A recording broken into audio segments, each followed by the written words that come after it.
자, 그래서 그 네트워크 매니저라는 디렉토리에 있다고 그랬어요. 그래서 네트워크 매니저 디렉토리를 찾는데 그 알파벳 순서로 쭉 나열이 돼 있단 말이에요. 그래서 찾아보니까 뭐 M, N, O, P, Q, R 이렇게 나가겠죠. 그래서 M, N 해서 네트워크는 있는데 네트워크 매니저라는 건 안 보이네요. 그죠? 안 보입니다. 그럼 없나? 없는 게 아니고요. 네트워크 매니저가 저 앞에 있어요. 이렇게 있습니다. 이게 이제 알파벳 순서긴 한데 대소문자 구분이 된다. 이렇게 보시면 되겠어요. 그래서 알파벳 순서로 보면 대문자가 먼저 다 끝나고 나서 소문자가 나와요. 네. 원래 숫자 기호 나오고 대문자 나오고 소문자입니다. 순서대로. 그러다 보니까 네트워크 매니저는 보시다시피 대문자 네트워크 대문자 매니저요. 리눅스에서는 이 대문자와 소문자가 정확하게 따로 구분이 됩니다. 윈도우즈에서는 그 구분이 없어요. 여러분들이 명령어를 실행해도 윈도우즈에서 대문자로 입력을 하든 소문자로 입력을 하든 또는 파일 네임도 대문자로 입력하든 소문자로 입력하든 그냥 다 똑같이 인식이 되는 데 비해서 리눅스는 그것이 구분이 돼요. 그러다 보니까 이렇습니다. 자, 이제 ETC 밑에 그 네트워크 매니저의 그 목록을 본다고 내가 ls-l /etc 네트워크 매니저 이러면 안 된다는 거죠. 이러면 이렇게 그런 파일이나 디렉터리가 없습니다. 이렇게 나옵니다. 대소문자를 반드시 구분해야 되기 때문에 네트워크 매니저 이렇게 해야 된다 하는 거고요. 있는 대로 해줘야 되는 거죠. 네, 해서 확인해 보시면 이 디렉토리 안에 내용을 볼 수 있고요. 그러면 거기에도 또 보시면 이런 설정 파일이 있고 여기서 뭐뭐.conf라고 끝나는 파일이 대부분 뭐 어떤 설정 파일들이에요. 그래서 네트워크 매니저 자체에 대한 설정 파일이다 이렇게 보시면 되겠고요. 그 다음에 그러면 도대체 그 커넥션 프로파일을 저장하고 있는 키 파일들은 도대체 어디 있느냐? 하면 이 시스템 커넥션이라고 하는 디렉토리 밑에 있습니다. 그래서 또 그 디렉토리 밑에를 살펴봐야 됩니다. 그래서 그 디렉토리를 보기 위해서 리눅스에서는 이와 같이 위에 화살표를 눌러주면 이전에 실행했던 명령어들을 이제 차례로 찾아갈 수가 있어요. 이전에 실행했던 명령을 쭉 볼 수가 있죠. 그죠? 네. 또 아래 화살표를 누르면 다시 최근 명령어로 이렇게 옵니다. 이렇게 그 리눅스가 가지고 있는 히스토리 기능이 과거 명령들을 불러서 실행할 수 있다는 거고요. 또는 여기서 히스토리라는 명령을 치고요. 이렇게 하면 이제 쭉 리스트가 나오잖아요. 이건 지난 시간에도 해봤죠. 이 상태에서 내가 어떤 특정 명령을 실행하고 싶으면 그러니까 이 중에 어느 걸 실행하고 싶다 그러면 그 직접 입력할 필요 없이 어떻게 하면 되냐, 느낌표 번호 해주면 됩니다. 예를 들어서 내가 뭐 route-n이라는 명령을 실행하고 싶다 그러면 어떻게 하면 되냐, 느낌표 34라고 하면 돼요. 입력해 볼까요? 네, 저 같은 경우 이제 34번 느낌표 34 이렇게 하면 그 명령이 그대로 실행이 돼요. 네, 이런 식으로 그 히스토리를 상당히 그 스마트하게 이용할 수 있다 하는 걸 기억해 두시고요. 그 다음에 또 뭐 또 할 수 있냐, 최근에 실행한 ls 명령을 실행하고 싶다 그러면 느낌표 ls 하시면 최근에 실행한 ls 명령을 실행할 수 있습니다. 네, 이렇게 할 수도 있고요. 또 바로 이전에 실행할 명령을 실행하고 싶다 그러면 느낌표 2개 이렇게 하면 바로 이전에 실행한 명령을, 그러니까 바로 직전 명령이죠, 또 한 번 실행할 수 있어요. 그죠? 네, 이런 식으로 그 뭐라 그럴까, 여러 가지 그 히스토리를 이용하는 방법이 있다. 뭐 그 외에도 또 많겠지만 일단 이런 것들 알아보시고, 이 이외에 뭐 또 다른 것들은 이제 여러분들이 공부하려면 이제 내가 그거 하나 하나를 다 가르쳐 줄 수는 없는 얘기죠. 뭐 앞으로도 할 게 무궁무진한데 그거 하나 가지고 세세히 파고들 수는 없으니까, 대략 뭐 히스토리라는 걸 이용할 수 있다, 다양한 방법을 이용할 수 있다. 우리가 몇 가지 해봤고 나머지는 이제 내가 알아서 해봐야 된다. 그래서 이제 이번에는 이 ETC 밑에 네트워크 매니저 밑에 시스템 커넥션스 디렉토리의 목록을 보기 위해서 바로 명령어 불러와서 여기서 시스템 커넥션스 라고 다 쳐줘도 좋은데 디렉토리 네임이 길잖아요. 그럼 여러분들이 타이핑 하다 보면 어때요? 타이핑 할 때 철자가 잘 기억이 안 나기도 하고 또 제대로 친 줄 알았는데 손가락이 다른 데로 이게 살짝 어긋나면서 오타가 날 수도 있죠. 그래서 이 리눅스에서 또 제공해주는 기능 중에 하나가 이게 이제 쉘의 기능인데요. 리눅스의 쉘의 기능인데 자동 완성 기능입니다. 뭐 예를 들면 시스템 다음에 예를 들어서 여러 가지 시스템 커넥션, 뭐 시스템 오퍼레이션, 뭐 시스템 히스토리 이런 여러 가지가 있다면 자동 완성이 되지 않겠지만 오로지 한 가지만 있다. 지금 현재는 여기 보시면 시스템 다음에 오는 건 시스템 커넥션밖에 없잖아요. 그죠? 이런 상태에서는 탭을 치면 이렇게 완성이 돼요. 자동 완성이. 또는 자 시스템 말고 D로 시작하는 거를 내가 쓰고 싶다. 디스패처 있고 DNS 마스커레드 있고 여러 가지 있잖아요. 그럼 D 하고서 자동 완성을 하면 어떻게 될까 보세요. 그럼 삥 소리가 나면서 이 D로 시작하는 건 여러 개 있어서 내가 완성시켜 줄 수 없다. 이런 무언의 메시지를 무언인지 하여튼 그 시그널을 보내줍니다. 근데 다시 한번 탭을 쳐보면 그래도 알고 싶어? 그러면 내가 알려줄게. 이 중에서 하나 골라. 이렇게 나와요. 그래서 여기서 이제 이 n까지 치고 또 탭을 치면 이제 DNS masquerade 여기까지는 완성을 시켜주는 거죠. 보면 DNS masquerade 다시 shared가 있고 DNS masquerade .d가 있잖아요. 그죠? 여기까지는 똑같으니까 자동 완성 시켜줘요. 그 다음에 또 탭을 쳐보면 또 그 여러 가지가 있으니까 또 띵 소리 나죠. 또 탭 치면 이제 고를 수 있는 게 두 개가 나오죠. 예, 이런 식으로 자동 완성을 시켜나가는 방법이 있다. 알겠죠? 우리가 원하는 건 그게 아니고 시스템 커넥션. 그렇다고 그래서 그냥 무조건 탭을 치지 말고 이 이름은 잘 기억해 두세요. 어떤 파일인지는 알아야 되니까. 그죠?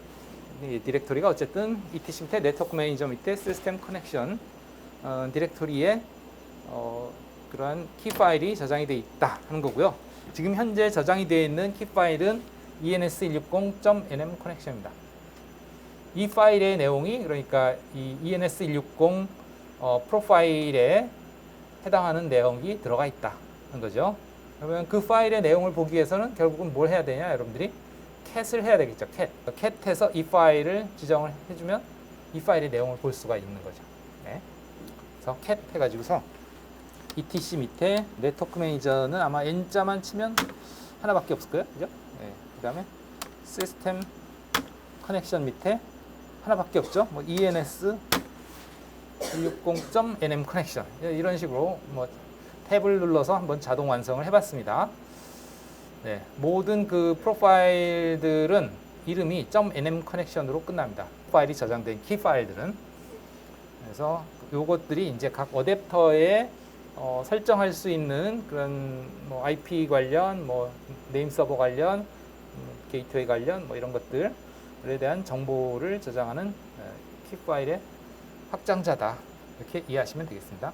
이 파일 내용은 뭐 여러분들이 뭘 지정해도 상관은 없는데 뭐 나중에 어떤 식으로 하는지 보여드리겠습니다. 네, 실제로 여러분들이 해볼 거예요.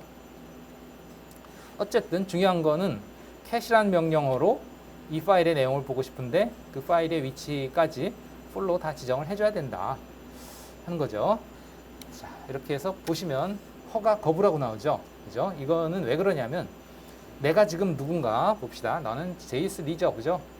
제이스 리예요. 제이스 리인 것을 뭐 여기서도 확인할 수 있지만 이게 지금 현재 로그인해 있는 사용자 이름이기도 합니다만 또 뭐 who am I 영어로 하면 내가 누구냐죠. 그죠? 나는 누구냐 하면 제이스 리 볼 수도 있어요.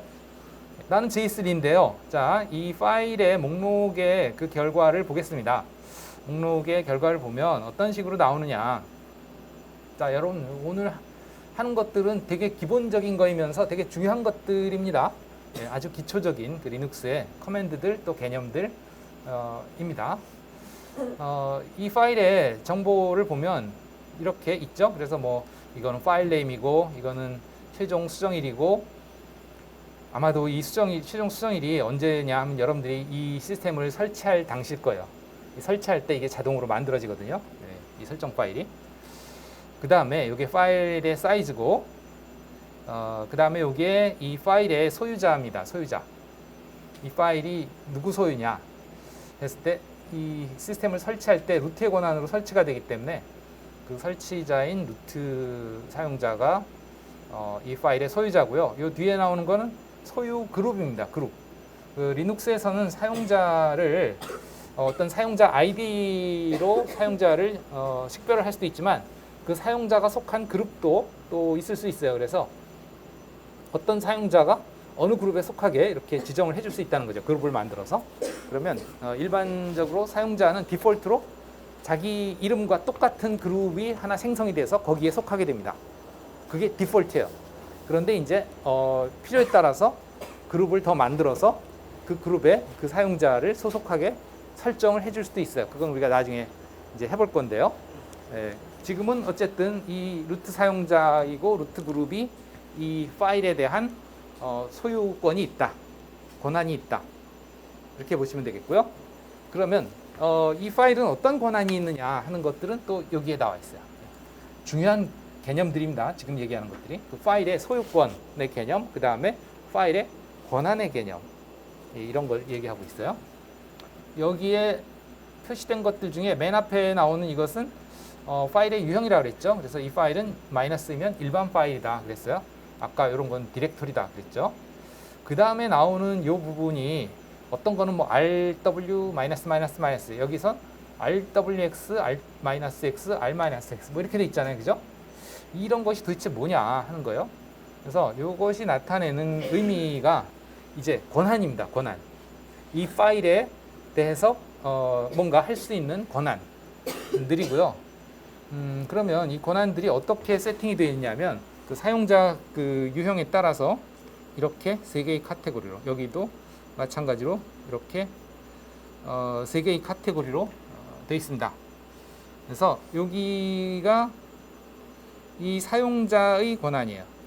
그 다음에 여기가 요 사용자가 속한 기본 그룹에 여기에 있는 요 그룹의 권한이에요. 지금 그러니까 이것이 루트 사용자의 권한이고, 쉽게 얘기하면 이것이 루트 그룹의 권한이다. 이렇게 보시면 되겠어요. 이 파일은 소유자가 누구냐? 루트이고, 이 파일의 소유 그룹은 누구냐? 루트인데, 그러면 이 소유자 루트의 권한은 이렇고, 소유 그룹 루트의 권한은 이렇다. 또 이 파일은, 이건 디렉토리죠. 이 디렉토리는 마찬가지로 루트의 소유고 루트 그룹의 소유인데, 루트의 권한은 이러하고 루트 그룹의 권한은 이러하다. 그럼 이거 보시면 권한이 이거랑 이거랑 좀 다르죠? 그죠? 그러면 여기에 보시면 여기에 뭐 예를 들면 RWX 이렇게 써 있는 게 있는데요. RWX가 도대체 뭐냐 하는 거죠. 이거는 read입니다. read. 그러니까 읽기 권한이에요. 쉽게 얘기하면. 그 다음에 W는 뭐겠어요? write죠. 그죠? write 권한. write 쓰기. 그 다음에 X는 뭘까요? X로 시작하는 단어가 아니고 E로 시작합니다. execution 해가지고 실행입니다. 실행. 그리고 윈도우즈에서도 이런 권한들이, 파일에 대한 권한들이 다 있습니다. 예를 들어서 뭐 여기에 PPT 파일이 있다 치자 이거요. 제가 수업할 때 사용하는 PPT 파일인데, 자, 이 파일의 권한을 한번 체크해 볼게요. 이 파일의 권한을 체크하기 위해서 오른쪽 마우스 버튼을 누르고 여기 속성을 보면 그 파일 속성에 그 보안 탭이 있어요. 보안 탭에 보면 이 파일이 어떤 그룹이나 사용자, 즉 사용자나 그룹에 대해서 어떤 권한이냐 하는 게 여기 나와 있죠. 그죠? 보시면 그잖아요. 그죠? 그래서 또는 이러한 사용자 또는 뭐 이런 사용자, 이런 사용자에 대한 권한들이 여기에 다 다르게 있습니다. 그래서 users 권한은 뭐 읽기 및 실행 권한, 읽기 이런 권한이 있다. 뭐 그다음에 시스템이라는 사용자는 뭐 이런 권한들이 있다. 이렇게 그 시스템의 사용자마다 권한들이 다 다르게 부여될 수 있겠다. 근데 거기에 보면 뭐 읽기, 실행, 쓰기 이런 권한들이 있다. 뭐 그러니까 리눅스나 뭐 윈도우즈나 비슷한 개념이죠. 그래서 여기에 이제 이렇게 철자가 써 있으면 그 권한이 있다는 뜻이고, 철자가 써 있지 않고 마이너스로 돼 있으면 그 권한이 없다는 뜻입니다. 그래서 지금 요거 같은 경우에는 이 EN410, 아이고 이게 왜 바뀌었지? 그래서 이 파일 같은 경우에는 지금 이 루트가 rw-라고 돼 있잖아요. 그죠? 그러면 rw 권한은 있고 x 권한은 없는 거예요. 그러니까 이 파일에 대해서 루트가 읽고 쓸 수는 있으되 실행을 할 수는 없다 라는 뜻이 되겠습니다. 그래서 읽는다는 건 당연히 그 내용을 보는 거고요. 쓴다는 건 뭐냐 하면 그 파일을 수정할 수 있다는 뜻이에요. 즉 거기다가 뭔가 write, 뭔가 파일을 편집을 해서 저장을 할 수 있다, 그런 뜻이 되겠죠. x는 뭐 실행을 할 수 있다는 뜻이고요. 어쨌든 그래서 지금 현재는 이 파일은 루트 사용자가 읽고 쓰고 할 수 있다. 다른 권한은 없다. 그 다음에 다른 사용자, 루트 그룹은 지금 아무것도 할 수 없어요. 그러니까 그룹으로서는 할 수 있는 권한이 없다. 그 다음에 마지막은 요건 뭐냐, 사용자도 아니고 그룹도 아닌 나머지들입니다. 나머지 사용자들. 그래서 이걸 others라고 그래요. 이 others는 누구냐, 이 시스템에 있는 이러한 사용자도 아니고 이러한 그룹도 아닌 나머지 사용자들 또는 나머지 그룹들이 others입니다. 그래서 others에 대해서는 아무런 권한도 없죠. 자, 그러면 나는 누구라고요? 지금 나는 J3란 말이에요. 그럼 루트 사용자인가요? 아니죠. 나는 루트가 아니에요. 루트는 루트이고 나는 나지. 그 다음에 루트 그룹인가요? 아니에요. 그럼 나는 others죠. 그럼 others는 어떤 권한이 있다? 아무 권한도 없다. 읽을 수도 없고 쓸 수도 없고 실행도 못하고. 그러니까 내가 지금 cat이라는 명령어로 읽으려고 했더니 허가 거부 이렇게 나온 거죠. 이런 것도 이제 보안 세팅 중에 하나인데, 그 권한 세팅에 따라서 내가 그걸 볼 수가 없으니까 그럼 어떻게 해야 되겠냐. 루트는 읽을 수가 있거든요. 그러니까 내가 루트가 되는 수밖에 없는데요. 두 가지 방법이 있습니다. 내가 루트가 되는 방법은, 한 가지 방법은 내가 루트 사용자로 전환을 하거나 아니면 루트로 로그인을 하면 돼요. 내가 빠져나가서 로그인 할 때 아예 루트라는 사용자 입력을 하고 그 다음에 루트 패스워드를 입력하면 루트가 되겠죠. 루트 사용자가 될 거고 루트로서 하면 돼요. 근데 일반 사용자는 루트의 패스워드를 몰라요. 우리는 지금 시스템 설치를 하면서 루트 패스워드를 우리가 설정했으니까 알지만 일반적으로는 알 수 없다는 거지. 안 가르쳐주죠. 그거 왜 가르쳐주겠어? 그 시스템 뭐 들어가서 마음대로 하라고. 그러니까 일반 사용자는 그걸 알 수가 없습니다. 관리자 오로지 루트만 알고 있어야 돼요. 뭐 그게 이제 보안의 기본이죠. 네. 철칙이죠. 그래서 그것은 쓰는 게 좋지 않다. 내가 진짜로 루트가 아닌 이상은, 심지어는 루트라도 그렇게 하지 않는 게 좋다. 네, 루트는 전에도 한번 얘기했지만, 그 설치할 때 얘기했지만, 루트는 아예 루트로서 로그인을 하는 것조차도 가능하면 하지 않게 하는 것이 좋다 하는 거죠. 네, 그래서 일반 사용자로 로그인만 가능하게 하고, 그 일반 사용자에서 뭐 루트로 전환을 하거나 아니면 그 일반 사용자가 루트의 명령을 실행할 권한을 일부 주는 것이 좋다. 그래서 우리가 처음에 설치할 때 이 사용자 J3 저 같은 경우엔 J3를 추가하면서 어떻게 했냐, 이 사용자가 관리자 명령을 실행할 수 있도록 체크를 했었죠. VMO는 그렇게 설치하라고 그랬고 VMO는 그거 체크하지 말고 설치하라고 그랬어요. 그 두 개가 다르죠. 그래서 VM1 같은 경우에 이제 그렇게 했기 때문에 어떻게 하면 되냐, 관리자로서 실행을 할 수 있는 명령을 실행하면 됩니다. 그게 뭐냐, sudo죠, 바로. 그래서 sudo라고 sudo 하고서 느낌표 두 개 하면 바로 이전에 실행한 명령 sudo cat이 되는 거죠. 그러니까 sudo cat 이것이 실행이 되는 거죠. 이거 어떻게 일일이 다 다시 타이핑 하겠어. 뭐 이렇게 해도 좋고, 아니면 바로 앞에 명령을 불러, 이거 큰일 날 뻔했네. sudo whoami 할 뻔했네. 예. 바로 앞에 실행한 명령어가 이거니까 이렇게 이전 걸 불러와서 커서 맨 앞으로 홈키를 눌러서 간 다음에 여기서 sudo 붙여도 되겠죠. 네, 뭐 이렇게 해도 좋고, 뭐 여러 가지 그 히스토리 기능들을 이용을 해서 할 수 있겠죠. 해보시면 이렇게 패스워드를 물어보는데, 이 패스워드에는 어떻게 답을 해야 되느냐, 나의 패스워드입니다. 루트 패스워드가 아니고, 내가 루트로서 실행할 수 있는 권한을 이미 설치 과정에서 부여받았기 때문에 나의 패스워드를 입력해 주시면 돼요. 자, 그러면 이제 그 내용을 볼 수 있는 거죠. ENS160 프로파일의 설정 내역들을 볼 수가 있겠다 하는 거예요. 네, 그래서 이 내용들이 뭐 파워포인트 자료에도 있습니다만, 뭐 중요한 것들을 설명을 하면, 이 ID라는 게 바로 그 NMCLI 커넥션 쇼 했을 때 나왔던 ENS160이라는 이름, 그 이름이죠. 이게 커넥션 네임이죠. NMCLI 커넥션 쇼 했을 때 나오는 이름, 또는 NMCLI 디바이스 했을 때 나오는 커넥션 이름. 네.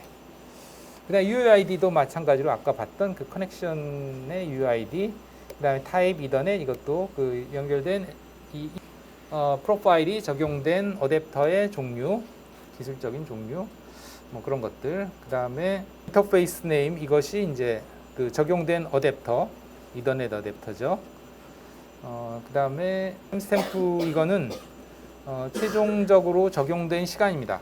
이 프로파일이 언제 적용됐냐? 최종적으로 언제 적용이 됐다. 그런 거고요. 그 다음에 이 IPv4 이 항목이 중요한데요. 이 항목에 보면 메서드는 오토라고 돼 있어요. 이 메서드는 오토라는 것이 무슨 의미냐 하면 이게 이제 자동 설정이라는 뜻이에요. 자동 설정. 즉, 이 프로파일에서는 DNS 어댑터에 IP 주소, 서브넷 마스크, 그 다음에 또 그 어댑터를 통해서 연결될 수 있는 게이트웨이, 또 이 어댑터를 통해서 네트워킹 할 때 이름에 대한 주소를 알려줄 수 있는 서버 설정, 이런 것들이 이 파일에서 따로따로 뭐 주소, 서브넷 이런 거 다 설정을 하는 게 아니고 자동으로 설정되게 그렇게 해라 하는 뜻인데요. 그러면 자동으로 설정되려면 어떻게 해야 되냐? 내가 스스로 아무렇게나 설정할 수 있는 게 아니고 이 자동 설정은 서비스를 받아야 되는 거예요. 자동 설정 서비스를. 그 서비스의 프로토콜이 DHCP라고 하는 프로토콜이고요. 윈도우즈에서 아까 그 어댑터 설정들이 있었죠. 여기에서 뭐 이더넷 어댑터 또는 뭐 VMnet 8 어댑터들, 이 어댑터에 뭐 아무거나 하나 속성해서 여기에 IP 버전 4 속성해서 속성을 보면 여기에 다음 IP 주소 사용, 다음 DNS 서버 주소 사용 이렇게 돼 있잖아요. 여기에는 이거는 수동 설정이에요. 그러니까 수동으로 그 값을 직접 입력하는 건데 여기에 보시면 자동으로 IP 주소 받기, 그다음에 자동으로 DNS 서버 주소 받기 이런 게 있죠. 이게 바로 DHCP 서비스입니다. 그래서 이것이 내가 여기서 직접 저런 값들을 수동으로 설정을 해주는 게 아니고 서버를 통해서 그 서버에서 이런 걸 써라 하고 주면 그 값을 받아서 설정해서 쓰는 거예요. 자동으로 바뀝니다. 그리고 DHCP 프로토콜이에요. 예, 우리가 아직까지 통신 프로토콜 분석에서 공부는 안 했지만 아주 중요한 그런 설정 프로토콜 중에 하나고요. 이 DHCP라는 게 중요한 설정 중에 프로토콜 중에 하나이고 여러분들 가정에서 공유기에 이제 여러분들이 사용하는 PC라든가 노트북이라든가 아니면 뭐 휴대폰이라든가 이런 애들이 설정이 돼야 되는데 그런 애들도 여러분들이 따로 설정해 본 적이 없죠. 그러나 설정이 되어 있어요. 왜? 네트워킹을 하려면 주소, 서브넷 마스크, 게이트웨이, 네임 서버 이런 것들이 있어야 되니까 그걸 자동으로 해주는 게 이 방식이다. 그러면 그 서버는 어디 있느냐? 바로 여러분들 가정에 공유기가 그 역할을 해요. 공유기가 알아서 서비스를 해줍니다. 그러면 이 리눅스 이 VM에서는 자동 설정이면 도대체 누가 그 역할을 하느냐 하면 바로 VM웨어의 그 192.168.5. 뭐 이렇게 써 있는 거 있었죠? 그 녀석이에요. 그 녀석이 해줍니다. 그러니까 그건 누구냐 그러면 사실은 그게 VM웨어에 내장되어 있는 그 가상의 서버다 이렇게 보시면 되겠습니다. 그래서 이 DHCP라는 것은 뭐의 약자냐 하면 Dynamic Host Configuration Protocol의 약자예요. 프로토콜이라는 말을 많이 들어봤죠. 그래서 DHCP. 그래서 이제 이 다이내믹이라는 건 이제 동적이라는 뜻이죠. 그때 그러니까 정해져 있는 게 아니고 그때 상황에 따라서 한다는 뜻이지. 뭘 설정하느냐? 호스트를 설정한다 이거지. 그 호스트에 뭘 설정하느냐? IP 주소, 서브넷 마스크, 게이트웨이, 그 다음에 DNS 서버 이런 것들을 자동으로 설정해주는 방식이다 하는 거고, 메커니즘은 뭐 간단하게 설명해 보자면 이런 식으로 동작합니다. 여기 VM이 있고 DHCP 서버가 있다 치자 이거요. 이건 이제 VM웨어가 알아서 만들어 놓은 거죠. 여러분들 몰라도 여러분들 VM은 만든 거고. 그러면 이제 부팅 과정에서 VM이 디스커버리라고 그래요. 디스커버리. 이거 디스커버리라는 뜻은 뭐 아시죠? 예, 디스커버가 발견하다 그런 뜻이죠. 그러니까 알아내는 거예요. 뭐를 서버가 있는지 없는지 그거를 찾아내는 거예요. 우선 그러니까 서버 찾기죠. 쉽게 얘기하면 네트워크상에 있는 서버가 누군지 찾아봐요. 그래서 서버가 그 서버 찾기의 소식을 들으면 네트워크상에서 그러면 이 서버가 서버 찾기를 하는 녀석이 있으니까 IP 주소 서브넷 매스크 이런 것들이 필요한가 보다. 그러고 그런 것들을 이제 오퍼를 합니다. 야, 이런 걸 써라 하고 제안을 하는 거죠. 그러면 이제 얘가 그걸 받아보고서 그래, 그거 쓰겠다 하고 이제 리퀘스트를 합니다. 그러면 이제 비로소 이 서버는 내가 오퍼한 것을 수락하려고 하는군. 그러고 그래, 그걸 써라 하고 허가를 해주죠. 그게 뭐냐면 이제 acknowledge예요. 그래서 확인 하면 비로소 이제 이 확인을 받고 오케이 사인이죠. 이게 쉽게 얘기하면 오케이. 이게 이제 요청이고 이게 이제 제안을 해주는 거죠. 이거 써라 하고 이거 쓸래? 했더니 그래 좋다 나 그거 쓸게. 그래 그거 써라. 해서 그때부터 이제 설정이 되어서 사용할 수 있어요. 그러니까 이 오토로 돼 있다는 얘기는 이제 내가 직접 설정을 하지 않아도 이 서버를 통해서 자동으로 설정이 된다. 그 설정된 결과를 우리가 이제 IP 어드레스나 ifconfig 명령 또는 route-n 명령, cat etc 밑에 resolve.conf 명령 이런 걸 통해서 확인을 한 거죠. 그 액션이 일어난 결과들을 확인한 거예요. 이 DHCP의 결과를. 이렇게 이제 알아봤고 그러면 이렇게 자동으로 하지 않는 방법도 있나? 있다 이거지. 그건 우리가 다음 시간에.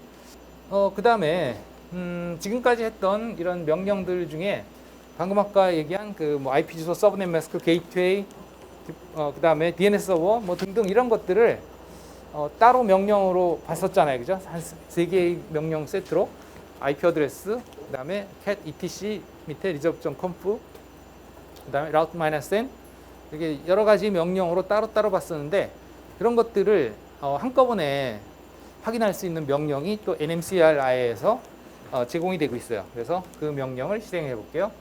그게 이제 파워포인트에 아마 다음 페이지에 있지 않을까 싶은데요. 네, 요겁니다. NMCLI device show. 헷갈리죠? 그죠? 아까 그 NMCLI device로 시작하는 명령 중에 또 하나 뭐가 있었냐면 NMCLI device status가 있었어요. 그죠? 이 명령하고 조금 혼동이 될 수 있는데 아니죠. NMCLI device까지는 똑같지만 여기서 이제 show라는 명령으로 확인한다 하는 거죠. NMCLI device show.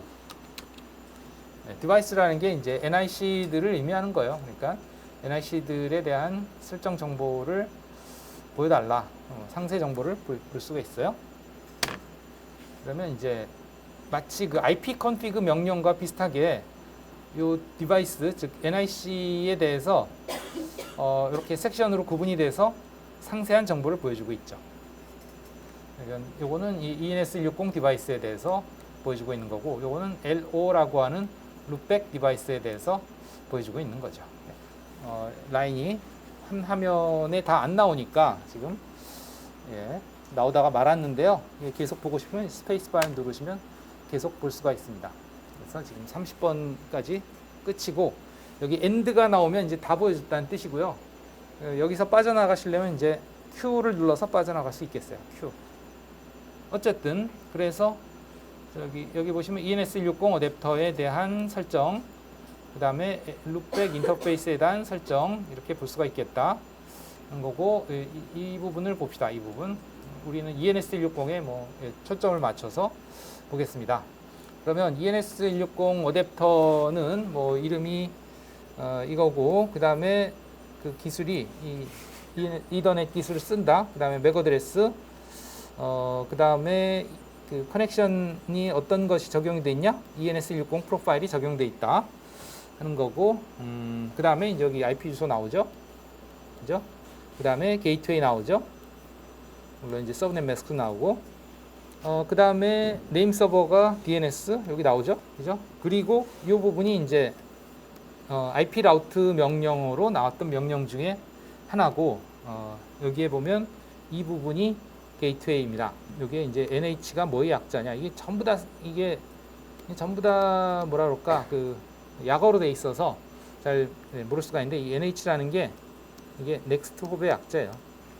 그래서 아까도 얘기했지만 또 지난 시간에도 지난 시간이 아니고 뭐 지난 시간에도 얘기했고 또 어제 통신 프로토콜 분석에서도 얘기했지만 내가 어떤 목적지로 가는 데 있어서 바로 갈 수 있으면 좋지만 아니고 다른 네트워크에 있으면 이제 여러 개를 거쳐서 갈 수도 있다고 그랬고 거쳐서 간다고 할 때 제일 먼저 갈 곳이 우선 어디로 가느냐 그곳이 넥스톱이라 그랬죠, 그죠? 그래서 예를 들면 여러분들이 여기서 뭐 구글을 가려면 제일 먼저 가는 넥스톱이 게이트웨이였죠. 저 4층에 있는 또 뭐 해운대를 가려면 제일 먼저 가야 될 넥스톱이 이제 버스 정류장이나 아니면 구글 916이었죠. 그런 것 같이 예. 넥스톱의 준말이 이제 NH. 그래서 이 정보가 이제 디폴트 게이트웨이, 게이트웨이죠. 이런 것들죠. IP 주소, 서브넷 매스크, 네임 서버, 게이트웨이. 이게 각각의 명령어로 따로 봤었던 것을 이제 하나의 명령어로 마치 ipconfig/all에서 봤던 것처럼 다 볼 수 있죠, 그죠? 예. 그렇게 이해를 하시면 되겠고요. 뭐 그 외에도 뭐 다른 정보들도 있습니다만, 뭐 우리 과목에서는 이 정도 확인을 하도록 하겠습니다. 그 다음에 이제 DHCP로 이런 정보들이 세팅이 됐다고 했는데, 그러면 그 DHCP의 정보는 또 어떻게 볼 수 있냐 하면 그 다음 페이지에 명령이 또 있습니다. 다음 페이지에 보시면 여기에 DHCP 설정 정보 확인이라는 그 항목이 있죠. 그래서 nmcli-f 해서 DHCP4 갖고 이제 DHCP에 관한 정보를 보기 위한 명령이고요. 커넥션 쇼 ENS160. 그래서 ENS160의 프로파일에 의해서 지정된 그 DHCP 정보들을 볼 수 있겠다. 명령이 좀 길죠, 그죠? 예. 한번 실행해 봅시다. 아이고. -f DHCP4. 여기서 4라는 건 IP 버전 4를 뜻합니다. 커넥션 쇼 ENS160 어댑터가 아닌 프로파일에 의해서 설정된 내용들을 보면 여기에 이제 그 정보들이 이제 뭐 브로드캐스트 어드레스니 그 다음에 DHCP 서버가 누구냐 한때 이게 바로 DHCP 서버고요. 네임 서버가 누구냐 얘고요. 이게 지금 주소만 다를 뿐이지 사실은 이게 다 VM웨어 그 자체입니다. 따로 장비가 있는 게 아니고 이건 서버 주소는 254로 돼 있고 DNS 서버는 2로 돼 있고 그 다음에 지정되는 IP 어드레스는 이제 1.4.5.130이고 그 다음에 리스트 타임은 그것을 자동으로 쓸 수 있게 해주는 시간입니다. 그래서 여기 보시면 이제 1800초입니다. 이건 초 단위로. 그래서 한번 설정을 해주면 그게 그냥 고정으로 계속 유지되는 게 아니고 갱신을 받아야 돼요. 그러니까 마치 임대를 할 때 그 뭐 월세 계약하는 거랑 비슷해요. 월세 계약하면 어때요? 한 달마다 다시 계약 갱신해야 되잖아요, 그죠? 예, 뭐 그런 아닌가? 월세 계약은 뭐 보통 얼마 동안 하겠다 그러고 예, 그러니까 갱신하죠. 그거랑 비슷해요. 예. 그렇게 해서 다시 갱신을 한다. 이 기간 간격으로 이렇게 이해하시면 되겠습니다. 쉬는 시간이 벌써 됐네요. 네, 좀 쉬었다가 하겠습니다.